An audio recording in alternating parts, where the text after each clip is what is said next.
Now it's time to look at our, I guess they'd be our second red lanterns in the way, with Dexter being the first. These also have interchangeable heads, and for this one they actually have hands. We've got Nite and we've got Skallox. Now let me just say this about these figures. I'm grateful to have the figures. I'm glad to have some core representation. Personally, I would not have done any of the red lanterns, even with Dexter. I think, for me personally, I would argue that the Sinestro core is probably far more significant than the other cores. I mean, we had the war between them and everything, and I know that these guys are, got a little bit of prominence because of the Brightest Day, Blackest Night series. But to be honest with you, I would have rather had a filled-in yellow core or Sinestro core than I would have started branching out into some of the other cores. I can buy by doing Black Hand, because even though he's a Black Lantern, really he's I can see he was a character before he was a Black Lantern. I personally I can see doing Star Sapphire, but me personally, I think I'd rather have had some yellow cores. But here we are with these Rage Lanterns. Now, Skallox, he was, or Nite, he was in Final Crisis, Rage of the Red Lanterns, October 2008. Now, as you know, Nite is actually named after Scott Nite, who is the brand manager for Mattel that kind of oversees these things. He's a great friend to the collector, and so when they created this figure, I think it was Jeff Johns named him, and then the Four Horsemen kind of created the design and stuff like that. I think that's the story, and so he's kind of a wild looking thing, and we'll go ahead and start off with Nite. Hopefully I'll have something funny for you in the pictures in regards to him. Let's see, I've got something loose floating around. Okay, this is one of Skallox's hands in here. Obviously we have our last piece of steel. We'll put that off to the side. Nite comes out. There goes Skallox's head. He's got these tendril things that are pretty wedged in there, really. Wow. Okay. Yeah, they were pretty wedged in there. They were kind of folded over off to the side. All right.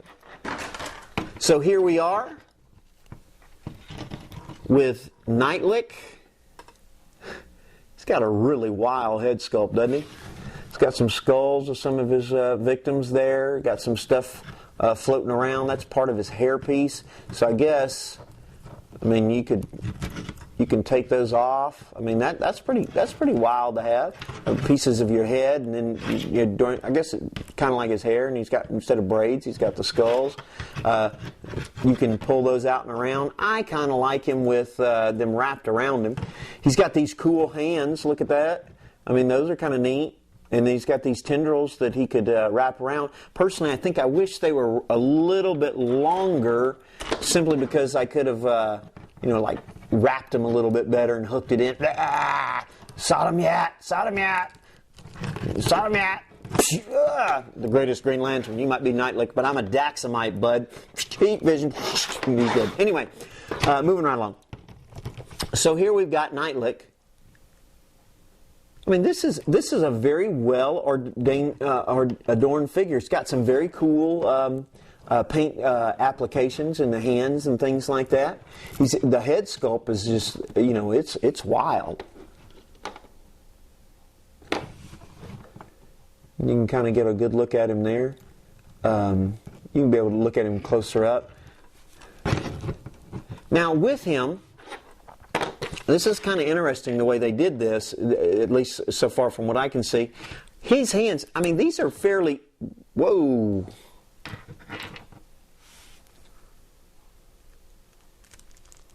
Actually, I just ripped his arm off.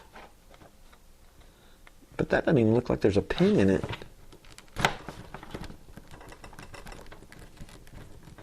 How did that happen? Wow, that thing just broke, just like that. Isn't that wild? See that? It just came apart. I guess I won't be posing him very much. That's not a good thing to have on a figure where you got it. You might as well just pull it loose. Okay.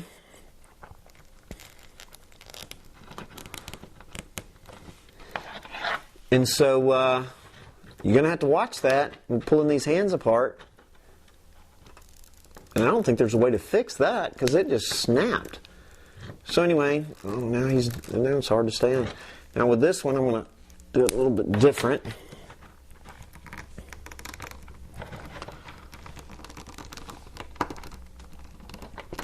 Okay. These hands are very intricate, I mean, for what they're providing you. Personally, I would get one or the other and not break my toy like I just did. This headpiece, now this is kind of interesting because you see it's actually a tunic, right? It's kind of got like a little tunic going all the way around. And so it looks like this, the head pops off and the tunic pops off. That's a pretty good, that's a lot of pieces to go with this thing. That's kind of cool. And to think that they include that in the other one. Now, there's you kind of get a good look at the buck. There we go. And then we just take dead cowboy, or Skallox, and there you have him.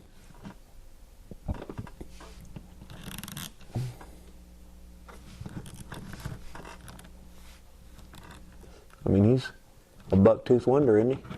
There you go. There's the ring. That's also the broken arm. There you go.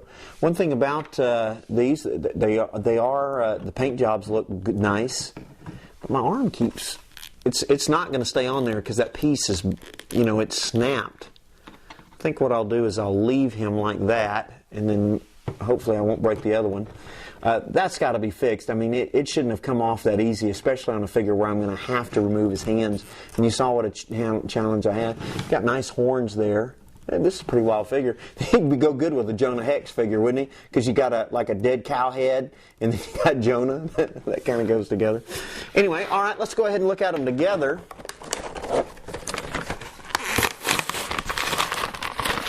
Can't believe his arm snapped off like that.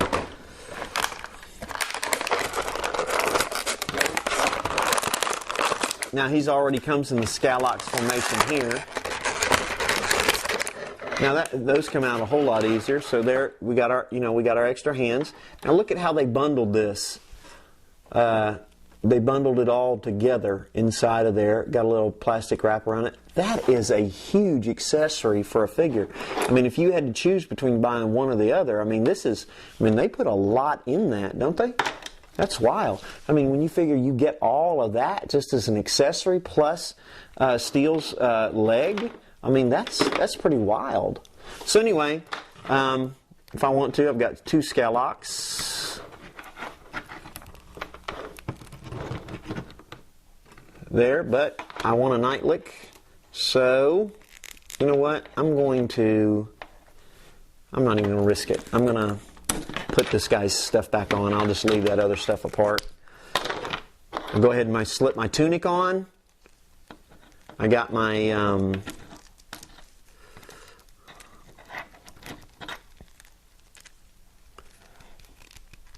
the head bolts on right there pretty easily, actually.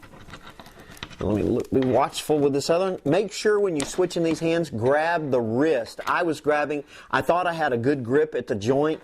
I take a little bit of responsibility, but there's no way that a figure with this kind of with these kind of accessories where I'm going to be pulling their hands off, there's no way it should be that messed up. But honestly, it is a very, very cool figure.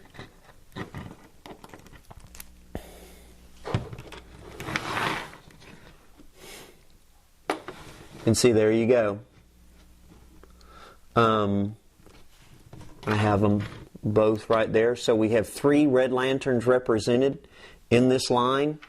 Let's see, where's Dexter? There's Dexter, right? Let me pull them back a little bit so you can really get a good look at them. There's Dexter. And he's not standing up. I hooked his tail around him. Now, for some reason, since Cyborg Superman had that, he might fit in there as well. But there you have it. You've got some cool red lanterns. It's a very, very cool wave. We've got those two lanterns. We've got Sodom. We've got Star Sapphire. Come on, girl, help me.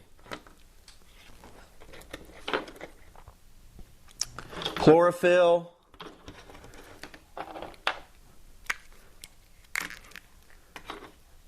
Fishhead, or not Cotloy, and Medfill, and then we've got Gahoo, the guy with the guy that it's going to be evidently in the movie as kind of a pre-movie figure. All right, next we're going to be building Stell. See you back here shortly.